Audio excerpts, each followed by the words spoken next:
La vidéo d'aujourd'hui, elle peut se résumer en 3 mots. Portefeuille, ETF, PEA.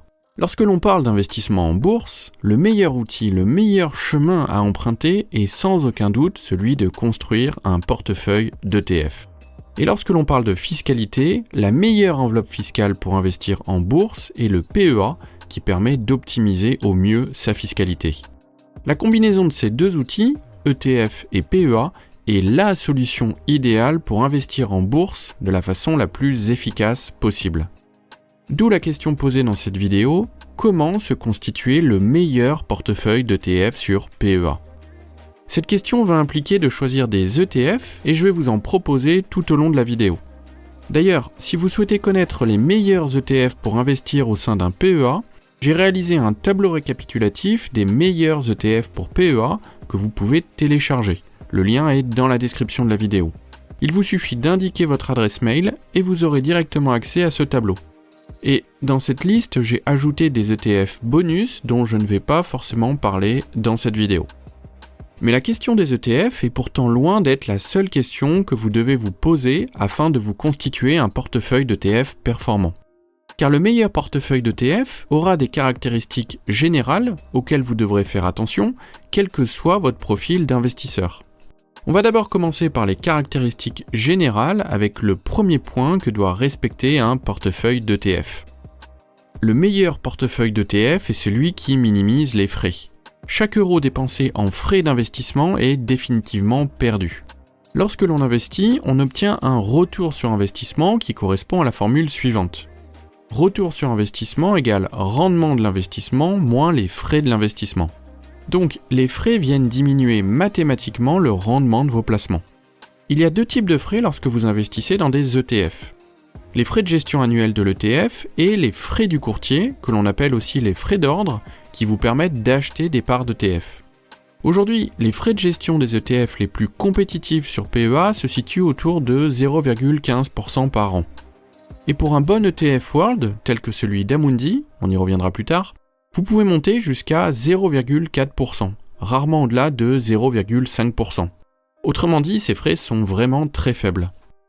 Vous avez également les frais de votre courtier, et les courtiers proposant des PEA ont généralement des frais d'ordre légèrement supérieurs aux courtiers des comptes-titres ordinaires. Mais avec le PEA, vous bénéficiez d'un avantage fiscal unique. Si vous retirez de l'argent de votre PEA après 5 ans, les gains de votre PEA sont exonérés d'impôt sur le revenu. Au lieu de payer les 30% de la flat tax, au bout de 5 ans, les plus-values réalisées sur le PEA ne sont plus imposables et seront uniquement soumises aux prélèvements sociaux. Si vous n'avez pas encore de PEA, je vous conseille de l'ouvrir en ligne chez Boursorama. Vous pouvez bénéficier d'une prime de parrainage allant jusqu'à 130 € à l'ouverture en utilisant mon code de parrainage que vous trouverez dans la description ci-dessous. Et cela permet au passage de soutenir ma chaîne. D'ailleurs, en parlant de PEA, le second point que doit respecter un portefeuille d'ETF, c'est celui de minimiser la fiscalité. Vous allez me dire, la fiscalité grâce à un PEA, elle est déjà optimisée. Il n'y a rien d'autre à optimiser. Alors, oui et non. Oui, car si vous restez au sein de l'enveloppe du PEA, vous ne paierez pas d'impôt. Mais vous avez énormément d'investisseurs qui sortent de l'argent du PEA pour le mettre sur des comptes courants par exemple, car ils ont une logique de stock picking. Et c'est là que l'on voit que la fiscalité dépend avant tout du style d'investisseur que vous êtes.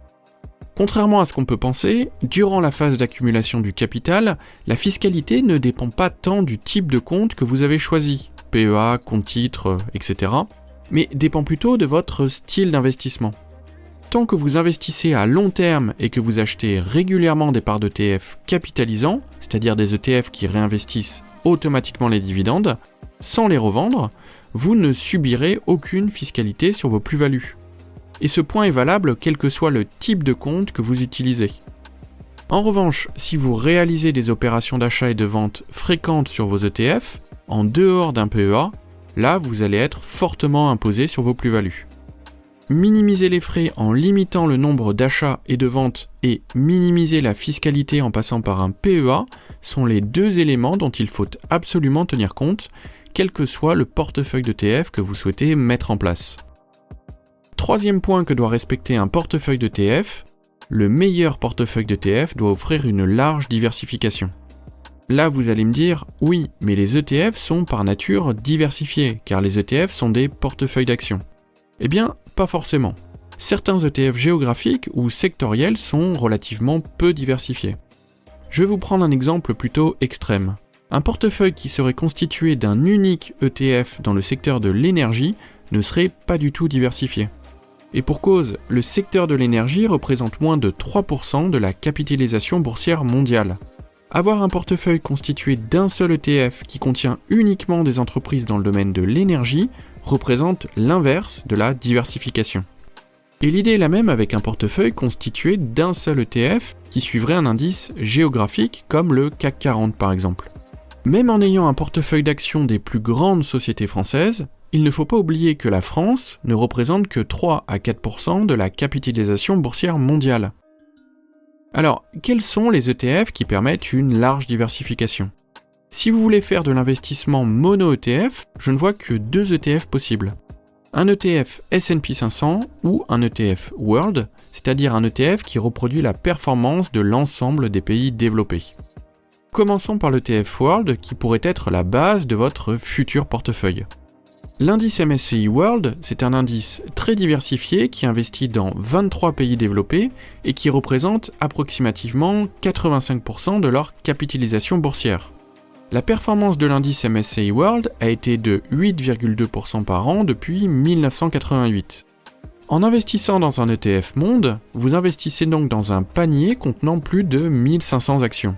C'est là un des gros avantages de cet indice, avec un seul fonds, vous diversifiez largement vos investissements. Et ce portefeuille composé d'un seul ETF est tout à fait viable, car il est par nature diversifié géographiquement et sectoriellement. Le MSCI World regroupe 11 secteurs d'activité avec une pondération plus importante pour les entreprises technologiques, autour de 20%, notamment à cause des big tech comme Apple et Microsoft. Autrement, l'indice est bien diversifié, santé, finance, biens de consommation cyclique, industrie, etc. Les ETF pour investir sur l'indice MSCI World sont les suivants. Il y a celui d'Amundi avec l'ETF Amundi MSCI World UCITS, qui a un encours de plus de 2 milliards d'euros, donc un ETF vraiment très solide, avec des frais de 0,38%. Et ensuite, vous avez le Lyxor PEA Monde MSCI World. Si vous avez de faibles sommes à investir, celui de Lyxor est plus adapté car un ETF Amundi coûte environ 450 € à l'heure où j'écris cette vidéo, tandis qu'un Lyxor tourne autour de 25 €. Voilà pour l'ETF World. Second indice qui est largement diversifié et qui pourrait constituer la base de votre portefeuille d'ETF PEA, c'est l'indice S&P 500. Le S&P 500, c'est l'indice de référence aux États-Unis. C'est un des indices les plus importants au monde. En investissant dans le S&P 500, vous suivez la performance des 500 plus grandes entreprises des États-Unis. Avec plus de 30 000 milliards de dollars de capitalisation, il représente à lui seul 80% de la capitalisation boursière américaine et 50% à l'échelle mondiale. C'est pourquoi cet indice peut être considéré comme très diversifié et faire office d'ETF de base à votre portefeuille. Les meilleurs ETF pour investir dans le S&P 500 au sein d'un PEA sont les suivants. Il y a l'ETF BNP Paribas Easy S&P 500 qui a un encours de plus de 1,4 milliard d'euros. Petit rappel, vous avez toutes ces informations dans le tableau récapitulatif que vous pouvez télécharger, le lien est dans la description de la vidéo. Deuxième ETF qui reproduit l'indice S&P 500, c'est le Lyxor ETF PEA S&P 500 qui a un encours de plus de 500 millions d'euros. Et en dernier, vous avez l'ETF de chez Amundi, qui ne reproduit pas tout à fait l'indice S&P 500, car il prend en compte les critères ESG, c'est-à-dire que les entreprises ne respectant pas ce critère ont été retirées de l'indice S&P 500. Donc il offre moins de diversification. Cet ETF, c'est l'Amundi PEA S&P 500 ESG, qui a un encours de près d'1 milliard d'euros. Voilà, on a vu les deux ETF, le MSCI World et le S&P 500, qui pourraient offrir une diversification large à votre futur portefeuille. Passons maintenant aux caractéristiques spécifiques qui feront d'un portefeuille d'ETF le meilleur portefeuille d'ETF pour vous. Et une de ces caractéristiques, c'est que le meilleur portefeuille d'ETF tient compte de votre aversion au risque. L'aversion au risque, c'est quoi ? C'est votre degré de tolérance au risque. Autrement dit, c'est votre capacité à prendre des risques et surtout à encaisser les pertes. Nous ne sommes pas égaux face à ce risque. Certaines personnes n'ont aucun problème avec le fait de prendre des risques. D'autres sont ultra prudentes et n'investissent que dans des actifs très sécurisés, comme l'or, les obligations ou l'immobilier, mais qui sont des actifs moins rémunérateurs. Vous vous situez probablement entre les deux et ce niveau d'aversion au risque, il n'y a que vous qui pouvez le déterminer. Lorsque vous constituez un portefeuille d'ETF, il est important de vous demander quel niveau de perte allez-vous tolérer pendant les crises. Pendant la crise des subprimes de 2008, la bourse a chuté de moins 39%. Si vous étiez totalement investi en actions à cette période, vous auriez perdu en quelques mois 39% de votre capital. Seriez-vous resté impassible face à de telles pertes ? Si oui, votre aversion au risque est faible et vous pouvez vous permettre de prendre des risques. Mais si vous avez du mal à rester serein lorsque votre portefeuille perd 20% de sa valeur, alors il est dangereux pour vous de constituer un portefeuille d'ETF à 100% en actions. Et vous devrez sûrement rajouter des actifs moins risqués tels que des ETF obligataires afin de moins subir les baisses qui sont inévitables lorsque vous investissez en bourse. Sur PEA, il n'y a qu'un seul ETF obligataire disponible. C'est le Lyxor PEA Obligation d'État Euro. Et avec celui-ci, vous investissez sur les emprunts d'État les plus représentatifs de la zone euro. Donc un ETF 100% Europe. La répartition de votre portefeuille entre différents actifs est ce que l'on appelle l'allocation d'actifs. C'est sur ce facteur que vous pouvez jouer pour adapter votre portefeuille à votre propre tolérance au risque. Cinquième critère que doit respecter le meilleur portefeuille d'ETF, c'est qu'il doit tenir compte de vos convictions, mais pas trop. Je m'explique. Si un portefeuille peut très bien être constitué que d'un seul ETF, à l'opposé, il est tout à fait possible de mettre en place un portefeuille comportant entre 5 à 10 ETF afin d'ajuster finement les secteurs et les zones géographiques dans lesquelles vous souhaitez investir. Mais ces ETF thématiques ne doivent jamais dépasser plus de 20% de la totalité de votre portefeuille, grand maximum.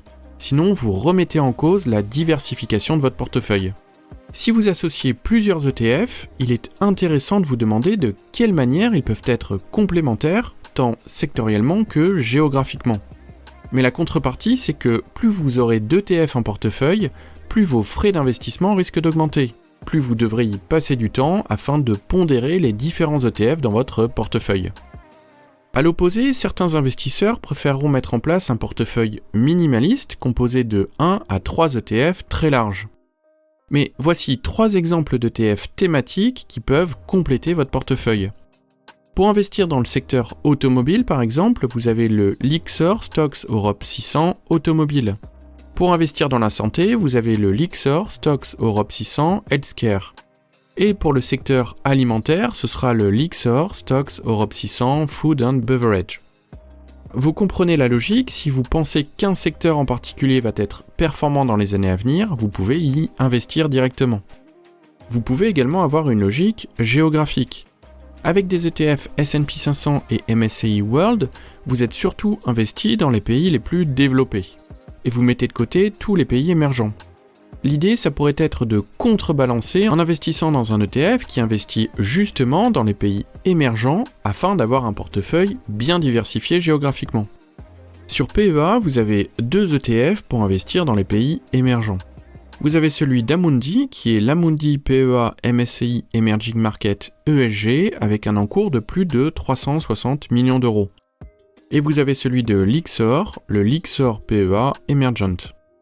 Voilà pour la partie ETF thématique qui va correspondre à vos convictions ou à une forme d'optimisation. Et enfin, dernier point, le meilleur portefeuille d'ETF, c'est avant tout celui qui vous correspondra le mieux. Un même portefeuille d'ETF peut être parfaitement adapté pour un investisseur et totalement inadapté pour un autre. Par exemple, un portefeuille composé de 15 ETF sera particulièrement adapté pour un investisseur qui recherche l'optimisation, une diversification maximale et qui est prêt à y passer un peu plus de temps.